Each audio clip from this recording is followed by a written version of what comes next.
Something just happened in Canada that could quietly flip the balance of power in North America. Not a missile test, not an election, a refinery, the first of its kind anywhere on this continent. And here's the twist. Because of Donald Trump's policies, America may soon find itself relying on Canada in ways it never imagined. Now, let's be clear. This isn't about some obscure industrial project. This is about cobalt, the metal you've probably never thought about but use every single day. It's inside your phone, your laptop, your electric car battery. It's inside the fighter jets that guard American skies, the satellites that circle above, even the missile systems that anchor U.S. military power. In short, cobalt isn't just another mineral. It's the backbone of modern life and modern warfare.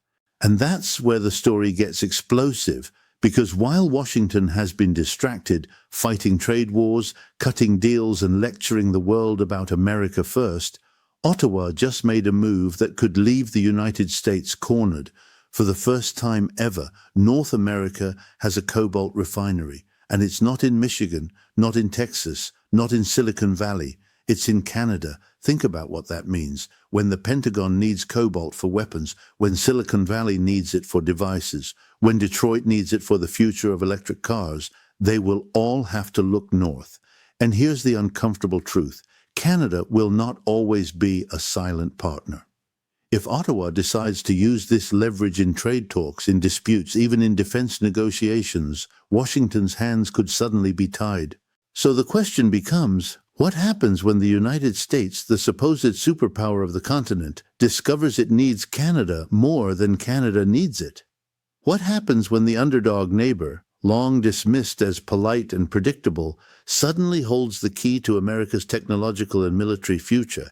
This isn't speculation. This is happening right now. And the irony is brutal. Donald Trump promised to end America's dependence on foreign supply chains. He promised workers in Michigan, Pennsylvania, and Ohio that the days of relying on imports for critical goods were over. Instead, his policies may have delivered the opposite, a future where America is more dependent on Canada than ever. So how did we get here? To answer that, we need to revisit Trump's broken promises and the trade war decisions that set this chain of events in motion. Donald Trump built his political brand on 3 words: America first. He told steelworkers in Pennsylvania, auto workers in Michigan, and farmers in Iowa that the days of relying on foreign imports were over. He promised to rebuild American industry, secure supply chains, and free the U.S. from dependence on countries that don't have our best interests at heart. It was a simple, powerful message. Who wouldn't want independence? Who wouldn't want to know that America could feed itself, fuel itself, and defend itself without leaning on anyone else? But the reality turned out very different. Instead of breaking dependence, Trump's policies often deepened it. Instead of rebuilding trust with allies, he alienated them. And instead of preparing America for the next century of competition, he left the country scrambling to catch up. Take his trade wars. Trump slapped tariffs on steel and aluminum imports, not just from rivals like China, but from allies like Canada. He branded Canada a national security threat to justify the move. Canada, the country that has fought alongside U.S. troops in every major conflict of the last century. Overnight, one of America's closest partners was treated like an adversary. The fallout was predictable. Canada didn't roll over. It retaliated with tariffs of its own, targeting U.S. products from whiskey to orange juice. Canadian businesses began quietly rethinking their exposure to the American market. If Washington could turn on them so quickly, how reliable was this partnership really? And here's the deeper irony. Trump declared a war on China's dominance in critical minerals, the building blocks of modern technology. But he never built up America's own capacity. No new cobalt refineries, no major investment in domestic rare earths processing, no serious long-term industrial strategy, just tariffs, tweets, and photo ops. The result? America entered a new era, more vulnerable, not less. By alienating allies like Canada, Trump forced them to explore their own independent strategies. Ottawa realized it could no longer count on Washington to act rationally, so it started building its own future, one where Canada, not the US, would hold the cards in critical industries. That's why today Canada is the one opening North America's first cobalt refinery, because when Trump slammed doors with tariffs, Canada built its own. When Trump talked about independence but failed to deliver, Canada quietly acted. And here's the brutal truth. If you want to understand just how big this shift is, you have to understand what cobalt really means. This isn't steel or aluminum. This isn't lumber or dairy. This is the metal that underpins America's most advanced industries. Because without cobalt, there are no Teslas, no iPhones, no satellites, no fighter jets, which means Trump's failure didn't just hand Canada leverage, it handed Canada control over the very backbone of 21st century power, and that's what we need to unpack next. Most people don't think about cobalt. You don't walk into a store and buy a chunk of it. You don't see it in advertisements or brag about it the way you might with gold or silver. But quietly, invisibly, cobalt has become the metal that holds modern civilization together. Start with the devices in your hand. The phone you're watching this on right now, its battery contains cobalt. Your laptop, your tablet, your smartwatch, all powered by cobalt-based lithium-ion batteries. Without it, consumer tech doesn't just get weaker, it stops working altogether. Now scale that up. Electric vehicles. The Teslas rolling out of California, the Fords being built in Michigan, the GMs investing billions into battery plants, they all need cobalt. It stabilizes batteries, keeps them from overheating, and allows cars to travel farther on a single charge. No cobalt, no EV revolution. And without EVs, America's climate commitments and its hopes of competing with Europe and China in the green economy collapse. But cobalt isn't just about gadgets and cars. It's about power, in the most literal, strategic sense.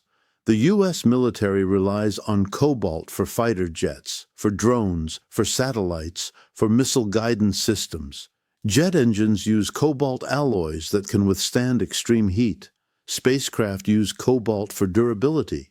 Missiles use cobalt in precision components. In other words, cobalt isn't just a convenience, it's national security. Without it, the Pentagon cannot fight a modern war. That's why analysts sometimes call cobalt and the oil of the 21st century. Just as oil powered the tanks, planes, and economies of the last century, cobalt powers the batteries, circuits, and weapons of this one. And here's where the stakes get even higher. The world is in the middle of a once-in-a-century transformation, the energy transition. Fossil fuels are being phased out, electric power is being scaled up, and batteries are the centerpiece of it all. From grid storage to renewable energy systems, cobalt is the metal that makes it possible. If you want to store solar power, if you want to stabilize wind power, if you want a clean energy system that actually works, you need cobalt. So put it all together. Consumer tech, electric vehicles, green energy, military hardware. The common denominator is cobalt, and that means America's entire technological edge, its economic future, and its military security are tied to this one resource. Now think about what that really means. If cobalt supplies tighten, the price of your iPhone goes up. If cobalt imports are disrupted, Ford and GM can't meet EV targets. If access is cut during a geopolitical crisis, the Pentagon faces shortages in critical weapon systems. It's not an exaggeration to say that without cobalt, America cannot function as a modern superpower. And yet, despite all this, the U.S. allowed itself to become almost entirely dependent on foreign supply chains for cobalt. Trump's rhetoric made it sound like America was becoming self-reliant. The reality is the opposite. While Washington argued about tariffs, other countries invested in mining, refining, and securing long-term contracts. America was left exposed. That's why Canada's move is so decisive. By building the first cobalt refinery in North America, Ottawa didn't just create a new industrial project, it created a choke point, a leverage point, a way to remind Washington that even polite neighbors have limits and power.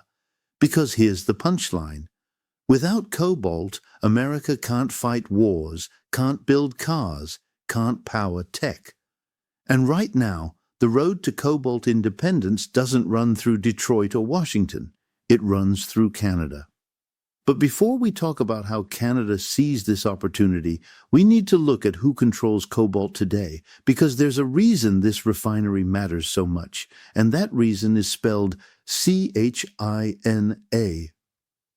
If cobalt is the backbone of modern technology, then the question becomes, who controls that backbone? The answer should make Washington very nervous.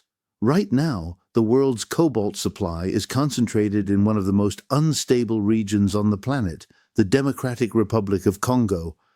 Roughly 70% of the world's cobalt is mined there. That means every smartphone, every electric vehicle, every fighter jet battery traces part of its supply chain back to a single country in Central Africa. But here's the kicker. The Congo may produce the ore, but it doesn't control what happens next. Once that cobalt leaves the ground, almost all of it flows into the hands of China. Beijing dominates the refining stage, controlling nearly 75% of the world's cobalt processing capacity. Think about the leverage that gives them. Mining cobalt is one thing, turning raw ore into usable material is another. If you don't refine it, you can't build batteries, you can't make weapons, you can't run tech factories, and China has built a stranglehold on that choke point. For years, American officials warned about this. They said China's grip on cobalt refining was a national security risk. They promised to diversify supply chains. They talked about reshoring production. But under Trump, the rhetoric never translated into strategy. Instead, Trump launched a trade war with China. Tariffs on billions of dollars worth of goods, bans on Chinese companies, endless threats of decoupling. And what happened? Did China's influence weaken? Did America suddenly build its own refining capacity? Not even close. In fact, Trump's trade war strengthened Beijing's control. By pushing Chinese firms out of U.S. markets, they doubled down on securing resources abroad. Chinese companies poured money into Congolese mines, buying up stakes and signing contracts that gave them decades of access. They expanded refining plants at home, ensuring that no matter what happened with tariffs, the raw materials of the future would still flow through China's hands. Meanwhile, the U.S. did almost nothing. No cobalt refinery, no major investment in alternatives, no long-term strategy to secure independence. Washington fought symbolic battles, while Beijing quietly secured the foundation of global power. The irony is painful. Trump wanted to reduce America's dependence on China. Instead, his policies left the U.S. even more vulnerable. Today, if Washington wants cobalt for its EVs or its fighter jets, chances are it's coming through a Chinese refinery. That's not just dependence, that's dependency on your top geopolitical rival. And here's why this matters so much. In any future confrontation between the U.S. and China, whether over Taiwan, the South China Sea, or global trade, Beijing could weaponize cobalt. With a single policy change, it could restrict exports, raise costs, or reroute supply chains. Imagine trying to build tanks, planes, and missiles while your most critical metal is locked up in a rival's factories. That's the nightmare scenario the Pentagon fears most. Which brings us back to Canada, because while Washington hesitated, Ottawa acted. Canada saw the vacuum, saw the danger, and decided to fill it. By building North America's first cobalt refinery, Canada isn't just protecting its own economy, it's positioning itself as the only democratic alternative to China's refining monopoly. And that changes everything. For the first time, the United States has a source of refined cobalt outside Beijing's orbit. But here's the twist. It's not under American control. It's under Canadian control. And that's where the underdog story begins. Because Canada, often dismissed as the quiet neighbor, just made a move that could leave the U.S. cornered and dependent for years to come. For decades, Canada has been seen as America's junior partner. A polite neighbor, reliable but rarely decisive. The kind of country that shows up to summits, signs agreements, contributes troops to NATO, but never really sets the agenda. In Washington's eyes, Canada was dependable, but never indispensable, until now. Because while the U.S. was busy fighting trade wars and writing slogans, Canada quietly built something historic, North America's first cobalt refinery. It's not flashy, it's not a giant weapon system or a trillion-dollar fighter jet, but in strategic terms it may be more important than all of those combined. The refinery, located in northern Ontario, is designed to take raw cobalt and turn it into battery-grade material, the kind needed for electric vehicles, smartphones, laptops, and military hardware. Until this moment, the entire continent had to ship raw cobalt abroad, mostly to China, for processing. That meant every electric vehicle in Detroit, every iPhone in California, every missile at the Pentagon was tied to Beijing's refining system. Now, for the first time, there's another option. And it's in Canada. Think about the symbolism. For years, Washington lectured the world about reducing dependence on China. Yet it was Canada, not the U.S., that built the actual infrastructure to make it happen. In one stroke, Ottawa went from afterthought to power broker. Suddenly, the Pentagon, Silicon Valley, and Detroit's auto giants can't plan their future without Canadian cobalt. And that's what makes this such a classic underdog story. Canada has just 40 million people, smaller than California. Its economy is a fraction of America's. Its military budget is tiny compared to the Pentagon's. Yet by acting decisively in one critical sector, Canada has flipped the balance of power. It doesn't need a massive army or a nuclear arsenal to influence America. It just needs the right refinery. The U.S. can't simply replicate this overnight. Building a cobalt refinery from scratch takes years, billions in investment, and technical expertise that Washington has neglected for decades. Even if the U.S. started today, it would be years before it could match what Canada already has running, which means, for the foreseeable future, America is dependent on Ottawa's goodwill. And that leverage is not just economic, it's geopolitical. Imagine the next trade dispute: softwood lumber, dairy, autos. In the past, Washington held most of the cards. But now Canada can point to the cobalt refinery and say, "Are you sure you want to push us? Because we know how badly you need what we control." This is the real power of critical minerals. It's not just about exports and imports, it's about leverage in every negotiation that follows. And Canada, the underdog, has it. For Canadian leaders, this is a moment of vindication. For years, they've watched Washington dismiss Canadian concerns, slap tariffs on Canadian goods, and treat Canada like a junior partner. The Avro Aero cancellation in the 1950s, the F-35 pressure in recent decades, the steel and aluminum tariffs under Trump, all sent the same message. When push comes to shove, American interests come first. Now, for once, Canada gets to deliver the message back. Politely, yes. Quietly, yes. But unmistakably. You need us. And the timing couldn't be better. As the world races to build electric vehicles and secure clean energy, the demand for cobalt is skyrocketing. The U.S. isn't ready. China already dominates. Canada saw the opening and seized it. This isn't just about building a refinery. It's about rewriting the terms of the North American relationship. Canada is no longer just the junior partner, it's the indispensable one. Which raises the obvious question: if Canada now controls the only cobalt refinery in North America, what happens to the United States? How does Washington respond when its superpower image collides with the reality of dependence on its smaller neighbor? That's the corner America now finds itself in. For decades, Washington assumed one thing was certain. When it came to critical resources, the U.S. would always have the upper hand. It had the biggest economy, the strongest military, and the deepest political reach. Allies might push back occasionally, but in the end, they always fell in line. But today, that assumption is shattered, and nothing illustrates it more clearly than America's sudden reliance on Canadian cobalt. Here's the reality. The U.S. has no cobalt refinery of its own. None. For years, American officials talked about reshoring supply chains, but no actual projects materialized. The US still mines some cobalt as a byproduct of copper and nickel production, but without refining capacity, it's forced to ship that raw material abroad, often to China, before it can be used in American factories.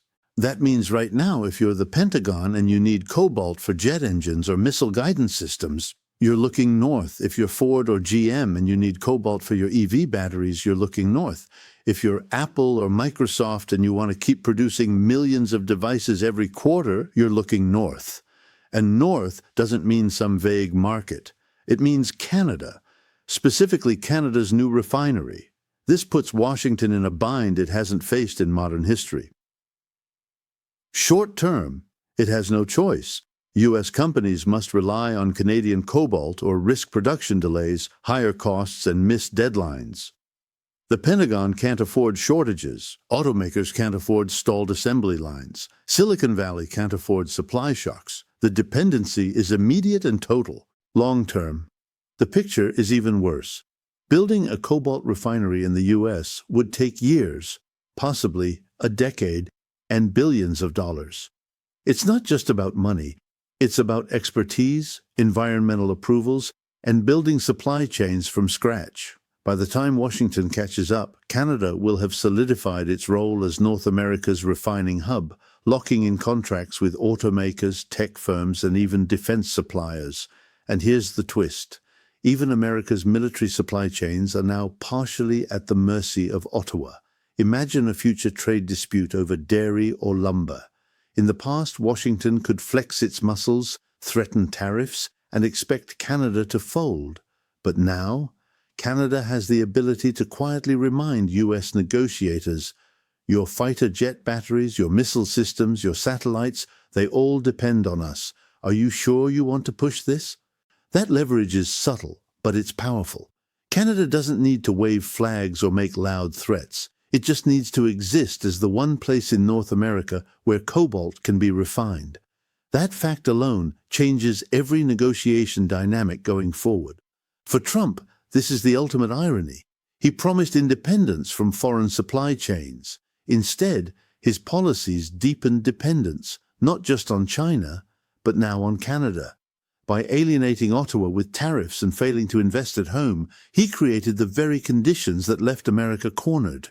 The consequences are already visible. U.S. automakers are facing rising costs. EV prices are harder to bring down.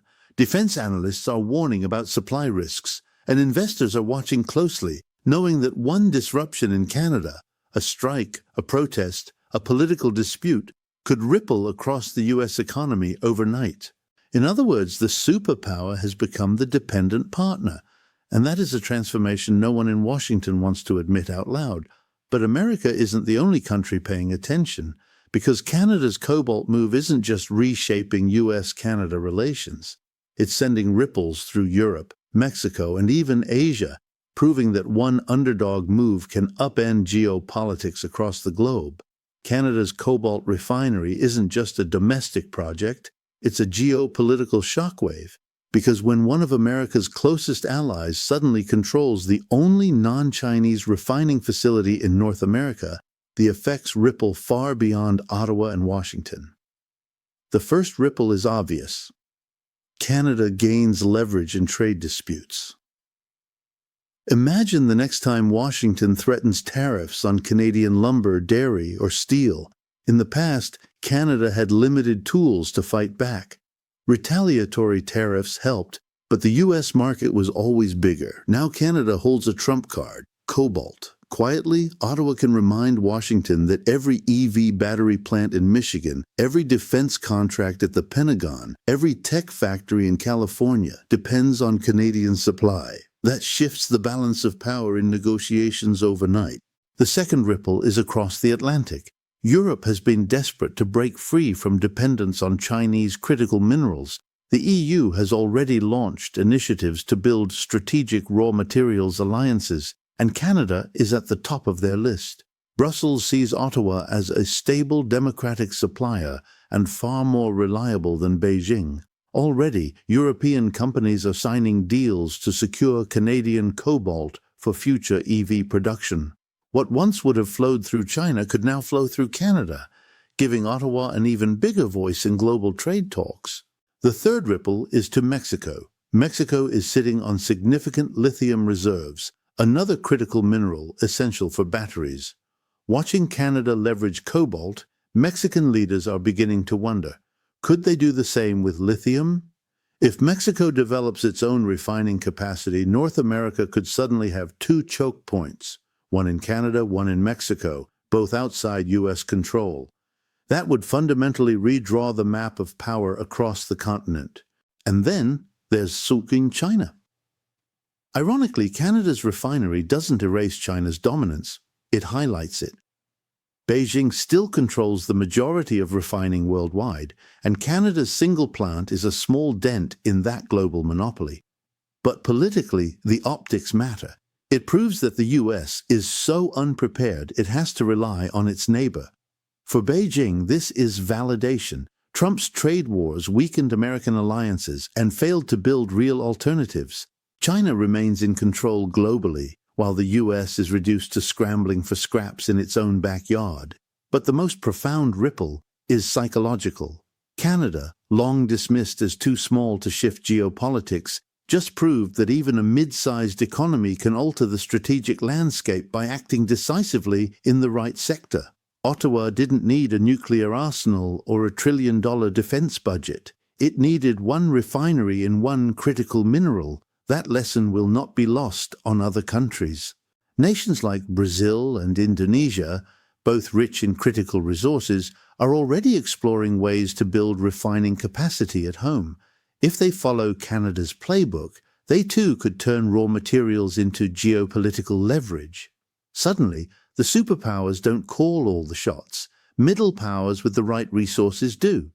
For the U.S., this ripple effect is dangerous. It means Canada's refinery is not just an economic challenge, it's a precedent. If more countries follow suit, America's traditional dominance over supply chains will erode even faster.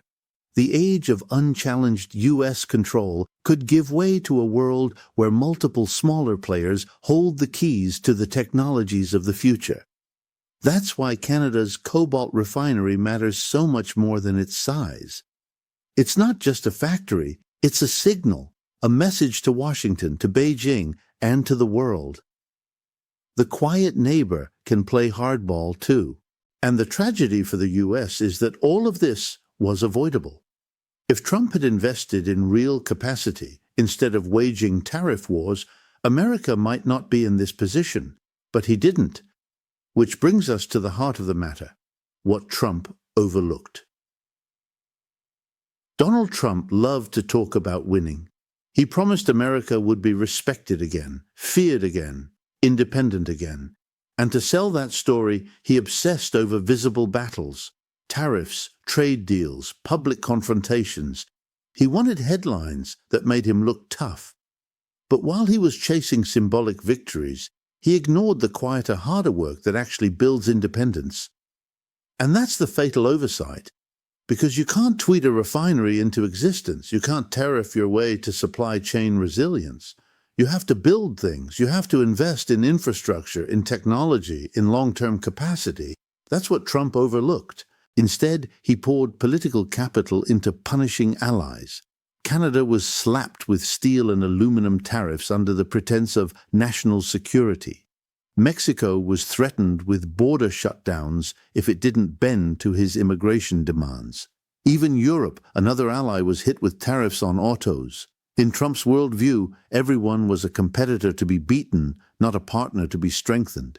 But here's the irony. The countries he punished didn't crumble. They adapted.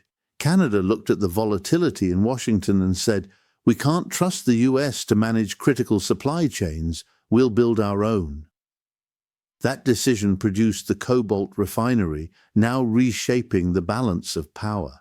Meanwhile, Trump bragged about bringing back manufacturing jobs. But ask yourself, where are the American cobalt refineries? Where are the large-scale rare earth processing plants?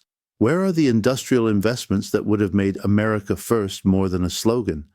They don't exist, because Trump's administration never prioritized them. The arrogance was staggering. Trump believed America was too big to fail, too powerful to be sidelined. He assumed Canada and Mexico would always fall in line, that allies would always bend under pressure. What he missed is that pressure can create resistance, and resistance, once organized, can create alternatives. That's exactly what happened here. By alienating allies and failing to build capacity at home, Trump accelerated the very future he warned about. America dependent on others for critical resources. Only now, instead of China alone, the U.S. must also look to Canada, a neighbor that suddenly holds leverage in every economic and security conversation. And this dependency cuts deeper than dollars and cents. It strikes at America's image of itself. For generations, the U.S. has been the nation others depended on, the arsenal of democracy, the world's industrial powerhouse, the guarantor of supply chains. Now, for the first time, Washington finds itself dependent on the decisions of a much smaller partner. That psychological shift is as damaging as the economic one. Trump thought he was playing hardball. In reality, he was playing checkers while Canada was quietly playing chess. And by the time Washington noticed, the board had already flipped. Which brings us to the final piece of the puzzle, the economic consequences. Because dependence on Canadian cobalt isn't just about geopolitics. It's about prices, production, and the risks that millions of American consumers will soon feel in their wallets. Distinction 9. Economic consequences plus. Outro. 2100 to 2400. Approximately 380 words. Here's the bottom line. Dependence always has a price, and America is about to pay it. U.S. automakers are already struggling to bring down the cost of electric vehicles. Cobalt is one of the most expensive components in an EV battery. Now that the only North American refining capacity sits in Canada, Detroit has no choice but to buy on Ottawa's terms. That means higher costs, tighter supply, and slower rollouts, just as Washington is trying to meet climate targets and compete with China and Europe. The ripple hits consumers too. If cobalt prices rise, the cost of phones, laptops, and EVs goes up. Inflation doesn't just come from gas or food. It can come from the hidden minerals inside your devices. A shortage, a strike, or even a temporary disruption in Canada could send shockwaves through American industries overnight. And then there's the Pentagon. No general likes the idea of supply chains resting outside U.S. borders, but that's the reality now. Every missile, every satellite, every fighter jet that relies on cobalt alloys has a silent dependency built in, Canada's refinery. If that pipeline stutters, America's arsenal feels it. So let's call it what it is. Trump promised independence but delivered dependence. He boasted about breaking foreign reliance, but he ignored the actual investments that would have made it possible. And now America, the supposed industrial giant, must lean on its smaller, quieter neighbor for the backbone of modern power. That's the irony. That's the twist. Canada, often dismissed as the polite sidekick, just flipped the board. And here's the question we're left with. If Canada can use cobalt to corner America, what happens when Mexico does the same with lithium? That's the next chapter in this story, and it's one you won't want to miss.